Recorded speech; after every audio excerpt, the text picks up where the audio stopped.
ഇപ്പോൾ trans community കല്യാണം ചെയ്യുന്നത് റൈറ്റ് ഓർ റോങ്?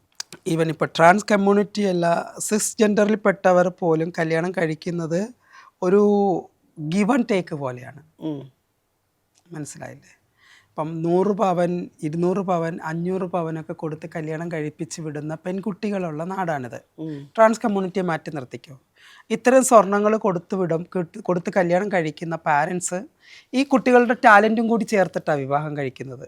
യുനോ, ഈ കുട്ടി ഒരു നല്ല ഡാൻസർ ആയിരിക്കാം, അല്ലെങ്കിൽ നല്ലൊരു ജോലി ചെയ്യുന്ന കുട്ടിയായിരിക്കാം, നന്നായിട്ട് പഠിച്ചിട്ടുള്ള കുട്ടിയായിരിക്കാം, എന്തൊക്കെയോ കഴിവുകളുള്ള ഒരു കുട്ടിയാണ്. ഇതും കൂടി ബോക്സിലാക്കിയിട്ടാണ് ഏതോ ഒരുത്തൻ്റെ കയ്യിൽ 500 പവൻ 2 കോടി 1 കോടി ചിലവാക്കി കല്യാണം നടത്തി കൊടുക്കുന്നത്.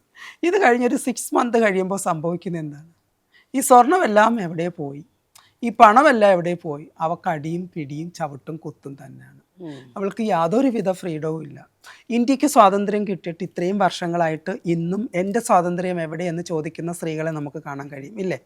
എനിക്ക് സ്വാതന്ത്ര്യമില്ല, എനിക്ക് സ്വാതന്ത്ര്യമില്ല എന്ന് സംസാരിക്കുന്ന ഒരുപറ്റ സ്ത്രീകളാണ്. അവർ അടുക്കളയിൽ നിന്ന് പുക കൊള്ളുകയാണ്.